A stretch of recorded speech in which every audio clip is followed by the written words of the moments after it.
Hi friends, நான் உங்கள் இந்திரா பேசுகிறேன். உங்களோட லைஃப்பில் நீங்கள் முன்னேறி போய்கிட்டே இருக்கணும்னா சில விஷயங்களை நீங்கள் தொடர்ந்து அதை ஃபாலோ பண்ணணும். டெய்லி இன்றைக்கி நான் என்ன பண்ண போகிறேன் அப்படின்றத காலையில் எழுந்த உடனே பிளான் பண்ணுங்கள். நான் பிளான் பண்ணால் நடக்கவே மாட்டேங்குது மேடம் அப்படின்னு நிறைய பேர் சொல்வீங்க. அது உங்களோட எண்ணம், நீங்கள் அதை விதைச்சிட்டீங்க. அதனால அந்த நம்பிக்கை தான் அந்த விதைச்ச எண்ணம் நம்பிக்கையாக மாறி அது நடக்க விட மாட்டேங்குது. ஸோ அதனால் அதெல்லாம் தூர போட்டுடலாம். நம்ம இன்றைக்கி நாள் எப்படி இருக்கும் அப்படின்றத ஒரு பிளான் பண்ணிக்கோங்க. அதுக்கு ஏற்ற செயல்களை செய்யணும் அப்படின்ற உந்துதல் அதற்குண்டான மனநிலை அப்போ தான் அது நம்மளுக்கு உருவாகும்.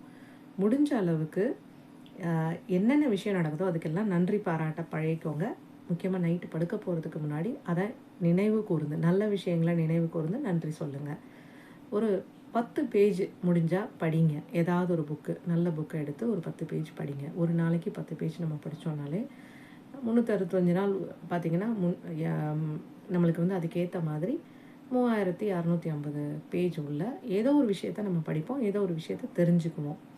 அதே மாதிரி ஒரே இடத்துல உட்காராமல் கொஞ்சம் பாடி அங்கே இங்கே மூவ் பண்ணுங்கள்.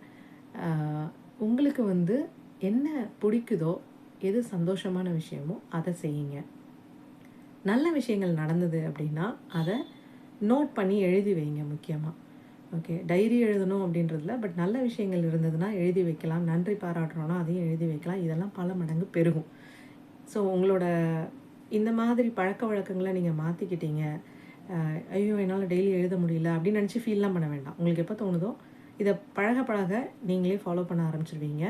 ஒரு பேட்டர்னாக போக வேணாம், சந்தோஷமாக பண்ணணும். எந்த ஒரு விஷயத்தையும் கஷ்டப்பட்டு ஐயோ இன்றைக்கி நான் பண்ணணுமே, இன்றைக்கி நான் பண்ண முடியலையே, எனக்கு பண்ண தோணலையேன்னா பண்ண வேண்டாம். கஷ்டப்பட்டு பண்ணுறப்போ அதோட ரிசல்ட் எதுவுமே இருக்காது. கஷ்டப்பட்டு பண்ணுற விஷயத்துக்கான ரிசல்ட் எதுவுமே வராது. மனசு நம்மளே மனசு சந்தோஷமாக நான் இன்றைக்கி இந்த விஷயத்த பண்ணுறேன் அப்படின்னு நினச்சி நீங்கள் பண்ணுறப்போ அதுக்கு உண்டான ரிசல்ட் வேறு மாதிரி இருக்கும். இதை நீங்கள் ட்ரை பண்ணி பாருங்கள். உங்களோட லைஃப் கொஞ்சம் கொஞ்சமாக அடுத்தடுத்த நிலைமைக்கு மாறிக்கிட்டே இருக்கும். ஒரே நாளில் மாறாதுங்க எதுவும். கொஞ்ச நாள் நம்ம ஒரே விஷயத்த ஒரே மாதிரி பழக ஆரம்பித்தோம் அப்படின்னா அது நம்ம உடம்புல இருக்க செல்லுலேயும் பதியும். நம்ம அதை அச்சீவ் பண்ணுவோம், நம்ம அதை அடைஞ்சிருவோம் அப்படின்ற ஒரு நம்பிக்கையும் கொடுக்கும், சந்தோஷத்தையும் கொடுக்கும். நிச்சயமாக உங்களோட இலக்கையும் நீங்கள் அருமையாக அடைஞ்சு சந்தோஷமாகவும் இருக்கலாம். தேங்க்யூ.